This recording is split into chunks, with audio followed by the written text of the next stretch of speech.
Sharma sir, मैं आपसे ये सवाल की शुरुआत करता हूं और मैं भी इस हिस्से को ज्यादा महत्वपूर्ण मानता हूं कि अगर आपका परीक्षा का पैटर्न, अगर आपके बोर्ड एग्जामिनेशन के पैटर्न और वहां की पढ़ाई उनमें थोड़ा भी तालमेल होता तो आज ये शो हम नहीं कर रहे होते।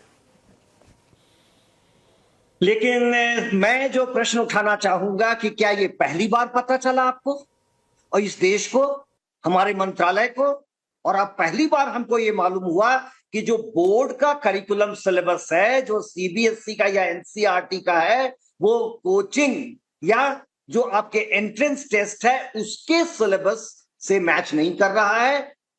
पहली बार पता चला ना? जरा पूछिए ये बात। ये हम कितने वर्षों से, दशकों से ये बात उठा रहे हैं कि आपके एनसीईआरटी का करिकुलम उससे अलग क्यों है जिस पर कि आप एंट्रेंस टेस्ट लेते हैं।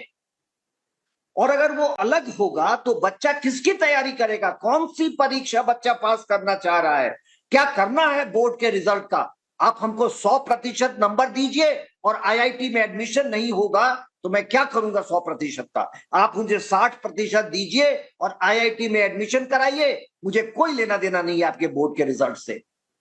ये बात बहुत पुरानी है। 60 के दशक में आपका एडमिशन मार्क्स बेसिस पर होता था, तो बोर्ड की परीक्षा का महत्व था। विद्यालय सीरियसली लेते थे, बच्चे सीरियसली लेते थे।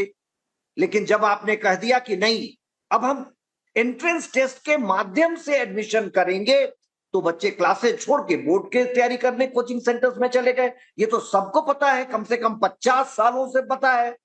लेकिन आप इसको सुधारना ही नहीं चाह रहे हैं। ये पहली बार बिल्कुल पता नहीं चला है। हम लोगों को मालूम है, जो शिक्षाविद, हम इस पर काम करते रहे, हम लगातार आवाज उठाते रहे हैं, लेकिन कोई सुनने वाला नहीं है, किसी के कान पर जू नहीं रेंगता है। महेंद्र मोहन ने एक प्राइवेट मेंबर्स बिल लाया था 2007 में। पुरंदेश्वरी मिनिस्टर ऑफ स्टेट थी। उन्होंने वादा किया था कि हम बड़ा कड़ा कानून लाने जा रहे हैं इसके लिए और बहुत जल्दी आएगा। और ये कई बार प्राइवेट मेंबर्स बिल आ चुका है, ये सबको पता है और सब जानते हैं, लेकिन सरकार करना नहीं चाहती है। क्यों नहीं करना चाहती है, शायद आगे आपके कार्यक्रम में मैं इसका जवाब दूंगा। इसलिए मुझे ये पूरा विश्वास है, सबको पता है बीमारी क्या है, हम सब जानते हैं, लेकिन हम आंख मूंदे रहना चाहते हैं। और जहां तक आपकी कमिटी है, उसके सदस्य हैं, उन पर मैं जरा बाद में बात करूंगा, लेकिन इनिशियल रिमार्क्स मेरा यही होगा, हमें पता है बीमारी, हम बीमारी ठीक नहीं करना चाहते हैं। बिल्कुल बिल्कुल, बहुत बहुत आपने सही बात कही कि जो ये बात अब आज हम 2026 में कर रहे हैं, ये कोई ऐसी दबी छुपी हुई बात तो है नहीं। बहुत पहले से कही जा रही है, बहुत पहले से इस पे चर्चा होती है, लेकिन अब जाके एक कमेटी बता रही है हमें कि ऐसा हो। एक अलग ट्विस्ट लेके मैं सवाल शर्मा जी आपके पास लेकर आता हूं। जैसे महेश्वरी जी कह रहे हैं ना कि आप स्कूलों को सुधार लीजिए और कोचिंग की आवश्यकता नहीं पड़ेगी, अंडरस्टूड। अब एक एग्जांपल लेता हूं मैं दूसरी सबसे इंपॉर्टेंट चीज का किसी देश के अंदर, वो है स्वास्थ्य। एक तरफ हम कहते हैं सरकारी हॉस्पिटल और दूसरी तरफ प्राइवेट हॉस्पिटल आया, बेहतर सुविधा, बेहतर इलाज, जल्दी इलाज और उसके फायदे। लेकिन ये चीज सर स्कूल में नहीं आ पाती। आप बच्चे को सरकारी स्कूल में पढ़ाओ तो भी उसको आईआईटी के लिए कोचिंग लगेगी। आप बच्चे को शहर के सबसे महंगे, सबसे अच्छे स्कूल में पढ़ाओ with best of the teacher, लेकिन जो वो कैरिकुलम का डिफरेंस है, जो वो पूरा पैटर्न का डिफरेंस है, उस सबसे अच्छे स्कूल्स में से भी बच्चा आईआईटी तो नहीं कर पाएगा। इसलिए इस गैप को अलग तरीके से समझने की जरूरत होगी सर। बिल्कुल, देखिए, एक चीज मैं केवल कहूं कि हम लोग जो बहस कर रहे हैं, चर्चा कर रहे हैं, ये कोचिंग सेंटर्स के अगेंस्ट नहीं है। बिल्कुल, हाँ बिल्कुल, इस बात से इत्तेफाक रखेंगे। हम बात कर रहे हैं शिक्षा को कैसे ठीक करने का, कैसे सुचारू करें। प्रमोद जी का भी बच्चा होगा, मेरा भी बच्चा है, मैं भी अपने बच्चे को कोचिंग में भेजूंगा क्योंकि मैं भी चाहता हूं कि वो आईआईटी क्वालिफाई कर जाए। तो हम लोग बिल्कुल कोचिंग के अगेंस्ट बात नहीं कर रहे हैं। हम अपने बच्चों को कैसे अच्छी शिक्षा, कहां अच्छी शिक्षा मिलेगी, उसकी बात कर रहे हैं। और बिल्कुल जो सही प्रमोद जी ने कहा, मैं यही दूसरे सेगमेंट में उठाना चाहता था। आपके स्कूलों का क्वालिटी बदतर है। मौका लगे तो हम नहीं पढ़ाएं। आपको मैं अब डेटा देता हूं, आपके बड़े बड़े स्कूल के मालिकों के बच्चे और परिवार लंदन में रह करके अपने बच्चों को स्कूली शिक्षा दिला रहे हैं, क्योंकि उनके पास पैसा है, साधन है, अच्छी शिक्षा के लिए वो बाहर भी। देखिए महंत एजुकेशन हैज नो कॉस्ट। आप जितना भी पैसा खर्च करें एजुकेशन में वो कम है। हम सब अपने अपने बच्चों पर खर्च करने को तैयार होते हैं, लेकिन आप क्वालिटी एजुकेशन नहीं देते हैं। कहां मिल रहा है आपको सरकारी स्कूलों में क्वालिटी? केवल 2 जगहों पर भारत में, केंद्रीय विद्यालय और नवोदय विद्यालय। स्कूल एजुकेशन का जो बजट है उसका मेजर कंपोनेंट केंद्रीय विद्यालय और नवोदय विद्यालय पर जा रहा है, इसलिए वहां बच्चे लोग भेज रहे हैं, वहां पढ़ा भी रहे हैं और वो बच्चे बेहतर भी कर रहे हैं। जरा रेशियो निकाल के देख लीजिए, the best school, not even the DPS, I will take that name, हम उसका नाम भी लेंगे कि डीपीएस के लिए दौड़ है, लेकिन उसके पहले लोग चाहते हैं कि केंद्रीय विद्यालय या नवोदय विद्यालय में हो। पर चाइल्ड कॉस्ट जो सरकार का है वो किसी भी स्कूल से ज्यादा है। मैं 2 बातों पर हिंट कर रहा हूं। आप पहले तो क्वालिटी एजुकेशन इसलिए नहीं दे पा रहे हैं क्योंकि सुविधाएं नहीं है, वहां साधन नहीं है, पढ़ने की व्यवस्था ठीक नहीं है, तो कैसे अच्छी पढ़ाई हो गई। दूसरा कि आप उस पर बिल्कुल ध्यान नहीं देते हैं, जो पैसा लगता भी है वो बेकार जाता है। इसलिए जरूरी यह है कि आप उसको ठीक करें। जब वहां ठीक नहीं होता है, आपके जो आम सरकारी स्कूल हैं या आपके जो दूसरे स्कूल हैं, वहां आप अगर गुणात्मक शिक्षा नहीं दे पाते हैं तो पेरेंट्स तो खोजेंगे ही, इसमें कोई शिकायत करने की जरूरत नहीं है। और हमको लगता है कि अगर मान लीजिए अगर आपका स्कूल सब ठीक चलने लगे तो प्रमोद जी कोई नए काम सोच लेंगे। बोर्ड के बच्चों को 6वीं 7वीं 8वीं 9वीं 10वीं सबको ट्यूशन जानी पड़ती है। देखिए, आप अब स्कूल एजुकेशन को रेगुलेट कर ही नहीं सकते हैं। लगातार 1972 तक आपका जो एजुकेशन था, स्कूल एजुकेशन भी, वो सेंट्रल गवर्नमेंट के देखरेख में चलता था। आपने 72 में अमेंडमेंट करके एजुकेशन को कॉन्करेंट लिस्ट में ले आया। अब स्टेट्स अपने एग्जाम या स्कूल एजुकेशन को रेगुलेट करते हैं।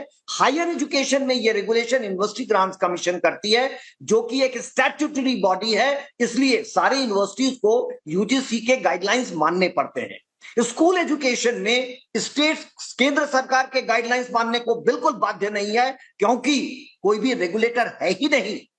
आपका स्कूल एजुकेशन का एक भी स्टैट्यूटरी बॉडी नहीं है आउटसाइड द गवर्नमेंट जो रेगुलेट करता हो एजुकेशन को। तमिलनाडु ने साफ कह दिया है कि मैं आपके शिक्षा नीति को नहीं मानता हूं, मैं अपनी शिक्षा नीति अपने बनाऊंगा। केरल नहीं मान रहा है, केरल अपनी शिक्षा नीति बना रहा है। स्कूल एजुकेशन में कोई भी regulatory body, statutory regulatory body है ही नहीं, इसलिए आप रेगुलेट कर ही नहीं सकते हैं। अब ये क्यों स्थिति आई? जब सीबीएसई ने स्कूल एक्रेडिट किए तो उसमें बच्चे आने लगे कि भाई ये केंद्र सरकार के द्वारा, ये सेंट्रल गवर्नमेंट, सेंट्रल मिनिस्ट्री का रिकॉग्नाइज्ड स्कूल है, सीबीएसई का प्रेस्टीज है। जब स्टेट गवर्नमेंट के स्कूल्स में नहीं आने लगे तो वो लोग परेशान हुए कि मेरे स्कूल में लोग बच्चे नहीं आते हैं। सीबीएसई ने सबसे पहले मार्क्स फर्ज कर दिया, मॉडरेशन करके 89, 90, 95, 100% नंबर देना शुरू कर दिया।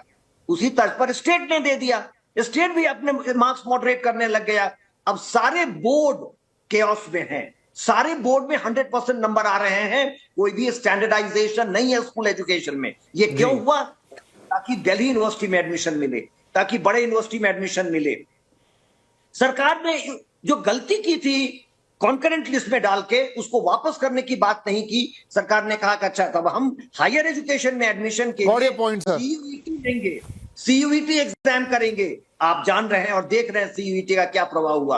आपके ही चैनल पर मैं बहस में आया था जब सीयूईटी आया था, और हमने कहा था ये बहुत ही गलत डिसीजन हो रहा है। जो हाल नीट के कारण हुआ, साइंस के बच्चे स्कूल में नहीं पढ़ते हैं, जो हाल यूपीएससी के कारण यूनिवर्सिटी में नहीं पढ़ते हैं, वही अब आर्ट्स एंड कॉमर्स के बच्चे नहीं पढ़ेंगे स्कूल में। और सीयूईटी आने के बाद पूछ लीजिए किसी भी स्कूल से, अब आर्ट्स एंड ह्यूमैनिटीज के बच्चे भी स्कूल में पढ़ने में इंटरेस्टेड नहीं है, वो सीयूईटी के कोचिंग में जा रहे हैं। शर्मा सर, ये जो सिफारिशें आ रही हैं या आएंगी, क्या ये उतनी दमदार हैं या ये उस सही जगह पे पिन पॉइंट कर रही हैं कि हम जो सुधार लाना चाहते हैं या जो चेंजेस देखना चाहते हैं वो आएंगे? बहुत सुंदर। मैं चाहता था कि ये प्रश्न आप पूछें। जरा कमिटी जो है उसका कॉन्स्टिट्यूशन देख लीजिए और उसका टर्म्स ऑफ रेफरेंस देख लीजिए और टाइटल ही देख लिए। कहता है examining root cause of coaching culture, curbing dummy schools and making competitive exams less coachable. ये पॉसिबल है क्या आपके लिए? आपका काम है स्कूल चलाना, वो चला तो सक नहीं रहे हैं, आप उसके लिए कुछ कर नहीं पा रहे हैं, और आप कह रहे हैं कि एक कमिटी हमने बनाई है जो ये देख के बचाएगा कि कैसे एग्जाम्स को, कॉम्पिटिटिव एग्जाम्स को लेस कोचेबल बनाएं। आप ये बात अब सोच रहे हैं, और जो कमिटी में लोग हैं, कोई भी स्कूल में पढ़ाने वाला व्यक्ति नहीं है, कोई भी स्कूल में गया हुआ व्यक्ति नहीं है। जरा देख लीजिए किन 9 लोगों का समिति आपने बनाया है, वो कभी स्कूल में पढ़ाई ही नहीं है, उनको पता ही नहीं है स्कूल क्या है। अरे प्रमोद माहेश्वरी को बैठा लेते, वो जानते हैं स्कूल क्या है, वो जानते हैं कोचिंग में क्यों आ रहे हैं, वो ज्यादा बढ़िया बता देते। लेकिन वो लोग कर रहे हैं जिसको एजुकेशन से कुछ लेना देना नहीं है। फिर आपने 3 इनवाइटेड मेंबर्स उसमें बुलाए हैं, एक केंद्रीय विद्यालय का प्रिंसिपल, एक नवोदय विद्यालय का प्रिंसिपल, एक प्रिंसिपल इस प्राइवेट स्कूल का, जिसको सेक्रेटरी हायर एजुकेशन नॉमिनेट करेगा। हायर एजुकेशन का सेक्रेटरी जो है उसको स्कूल्स पता है क्या?